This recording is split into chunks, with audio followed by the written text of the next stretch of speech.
with the 6th overall pick in the 2024 NBA draft, the Charlotte Hornets select Tidjane Salaün out of France. Now, I heard of his name and heard that he could potentially be a trade down selection for the Hornets like a month ago, but I haven't actually sat down and scouted for the guy until yesterday.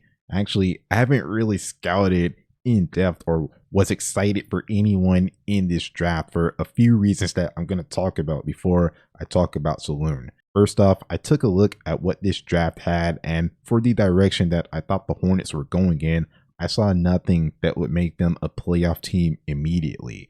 I wanted the pick to get traded for a 3-and-D shooting guard because as currently constructed, that could make the Hornets a playoff team with or without Miles. But unfortunately, it's the 6th overall pick in a bad draft, so no one's going to bite at that.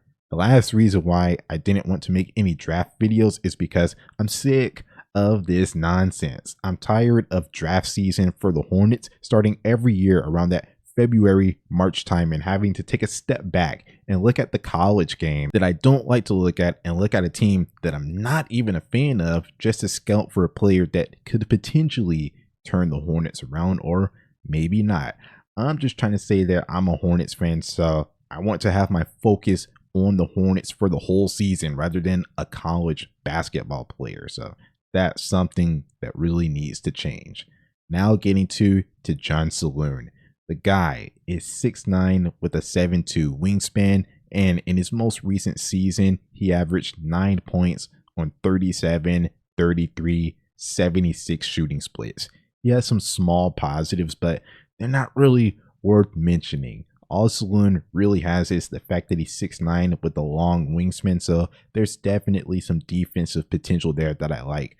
I love Miles, but him playing the 4 just isn't a good option because he's not tall enough, especially when he matches up with players like Pascal Siakam and Karl Anthony Towns that can just shoot right over him, and that has happened in this season. Tidjane probably won't be able to guard those players right away, but at least he has the size to, and he could potentially develop into a good defender. But that's the main thing about Salaün. Everything is based on potential. Salaün is a full-on raw prospect that is coming to the league with no elite skill that can benefit a team right now, like Dalton Connect's 3-point shooting and Donovan Clingan's rim protection, which the Hornets passed on both of them to get Salaün. Also worth mentioning that I wouldn't know parts of this guy, but they also passed on Miles Bridges to get Salaün.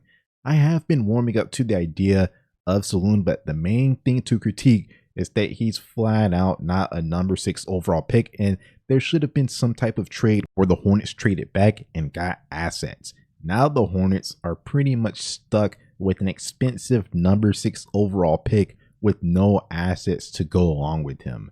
But getting back to Salaun's game, like I said, he has no NBA ready skills right now, which brings up a question. Even when players of the past were drafted high or had NBA skill sets, they were still benched or sent to Greensboro.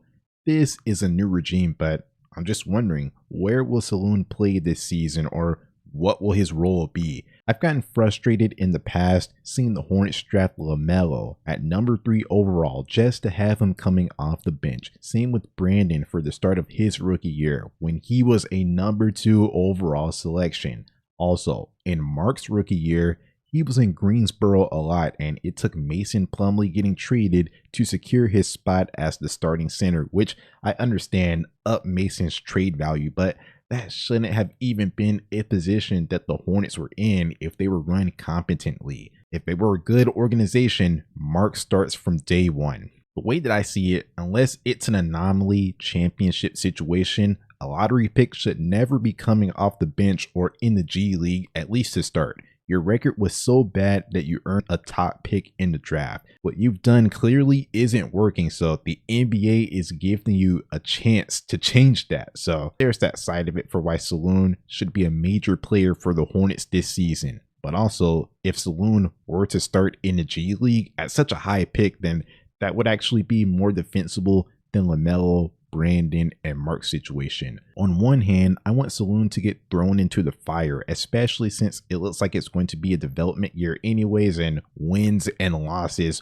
won't matter. But on the other hand, this guy doesn't look ready to play in an NBA game. Maybe working on his skill set in a less pressured environment would be better for him. There's pros and cons to each. But like I alluded to, since the Hornets took a project in Salaun over someone like Kenneth, it looks like they're not trying to make the playoffs this year, and this will be a developmental year, which is unfortunate to see in what's going to be the 5th year of the LaMelo Ball era. But that's all I have for now.